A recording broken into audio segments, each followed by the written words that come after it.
Hello everyone, this is Defense Politics Asia, and this is the summary for the day of 457 for the 26th of May.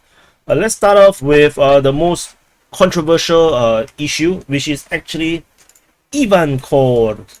So Ivan KHURS has been attacked by 3 naval drones, Ukrainian naval suicide drones, and there's a footage which I reported in the previous SITREP that it seems to have contacted the naval ship, the Russian naval ship. However, over the past 12 hours, Ivan KHURS has been spotted returning to Sevastapol. And most significantly, there is actually no damage at all, like zero. It doesn't even have the crash mark of the drones hitting it. So it's kind of ridiculous. So it's a bizarre situation where, yeah, I expected at least some scratches, no, on the port side, but it doesn't even have it. So anyway, so they return, and then they especially made videos, welcoming the crew, and whatnot, and they even interviewed the admiral of the ship. So yeah, so that actually closes this thing, and also Zaluzhny has also been in a video showing them inaugurating a new naval vessel, a small patrol boat kind of thing. So that also disproved the claims that he was injured or badly injured in the missile strike, and that actually downgrades the credibility of Joker DPR, the hacker group. So I will be taking their information with less credibility from now on, because they claim that based on their information that Zaluzhny is actually heavily injured, went through surgery, did not die, however, but unlikely to be able to return to work. And however, the footage just shows that he's perfectly normal. So yeah, tentatively, I will be downgrading the Joker DPR's words. I'm not going to believe them that much anymore. And over at the Kharkiv region, Kharkiv front region, there is some geolocation of Russian forces off the border. In the footage posted by Deep State UA, they geolocated this location. The Russian forces were shelled by the Ukrainian forces, so just off the border, and this just ongoing thing that has been going on for months and months, which I do not report much because of the cross-border shelling is kind of strategically unimportant at all to the macro situation of the battleground within Ukraine. So unless a new front is opened, it's unlikely to be meaningful. But there's a geolocation, so I might as well just talk about it. And so in the southern front, we do not have any information of any fighting. Moving into the Zaporizhzhia line, at the Zaporizhzhia line, as usual, the Russians continue to shell the Ukrainian forces at the front line. Shelling is being reported at Orekhiv, Malatomashka, as well as over at the Velika Novosilka region at Novosilka. So this is the Zaporizhzhia line, and moving into the Donetsk front, we have fighting reported at Marinka. According to the Ukrainian Defense Ministry, as usual, the Russians are attacking Marinka. So let's move in further. They are still attacking in the western part of Marinka. We do not have any information about the situation over the western part. The fighting is always reported by the Ukrainian Defense Ministry. It's never mentioned by the pro-Russian sources. And there's nothing happening over at the Voleda line. And so that's all from the Donetsk front. And moving into the Avdiivka front, we have fighting being reported north of Vodian, according to Deep State UA, and also at Pervomaisky. So the Russian forces continue to be attacking in this direction.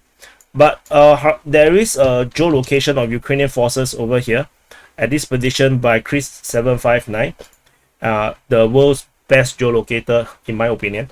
And so there is this Ukrainian vehicle that is along the road, and then it got just as he wanted to drive away, it got hit by a suicide drone from the Russian side. But the geolocation does suggest that the Ukrainian forces is actually here, which means that the front line will now is updated to show that the Russians are not in this area here.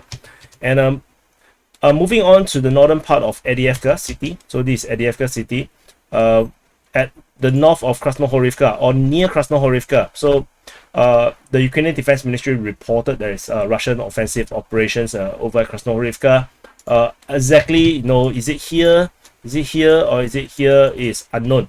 So I put it around here because the Russians' current push is actually towards Novokalinove, so likely it's going to be in the northern part of Krasnohorivka.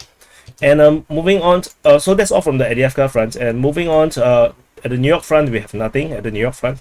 And moving into the Bakhmut front, at the Bakhmut front, we actually have no news for the first time in months and months. There's actually zero news at Bakhmut front.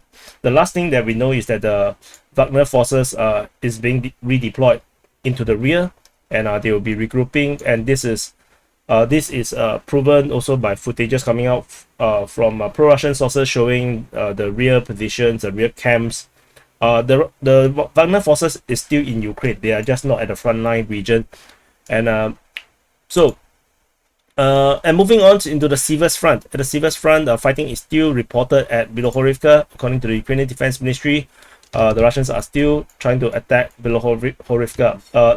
No details because the pro-Russian sources did not mention really anything. Everyone is just like, having their holiday after capturing Bakhmut. And moving into the Kreminna front. At the Kreminna front, we have shelling being reported at Kuzmini, as well as Yampolivka. Information is coming from the Russian Defense Ministry. And we have, based on information from the center, if I'm not wrong, this is a center group of forces. They reported that they have shelled Ukrainian and assault groups of forces. So they say that there is a group of offensive forces of armored fighting vehicles supported with a tank, and then they actually shelled it. So that means there is a Ukrainian push trying to reach Sevastopol, and as they are moving in there, they got spotted and they got shelled. So and I think I put this a different icon, different attack icon to indicate this. However, there is no engagement. It's actually not fighting. It's just getting shelled. So the same thing actually happens within the Serebranske forestry. Similarly, over here there is a assault group of air assault brigade of the Ukrainian armed forces, and then there's also the 5th brigade of the National Guards of Ukraine, and they are assault groups. So these forces is probably moving within the forest, and then they got spotted and then they got shelled by artillery. So artillery and airstrike. So it's airstrike. Sorry, it's a ground attack and army evasion. So it's just airstrikes. So they conducted missile strikes. So it's probably rockets, the rocket pods against these Ukrainian forces within the Serebranske forestry. And that's all from the Kreminna front. And moving into Svetovo, we have nothing reported at Svetovo. And moving into the Kupyansk front, as you can see, the past 24 hours is really quiet. With the cessation of the fighting at Bakhmut, the entire Ukrainian front line have went pretty quiet.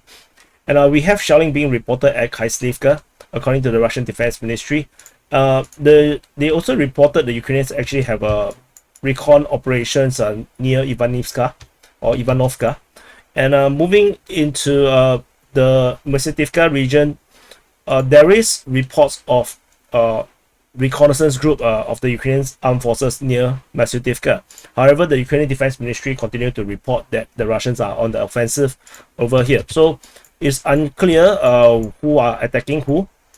So yeah, so that's the situation at Myastivka.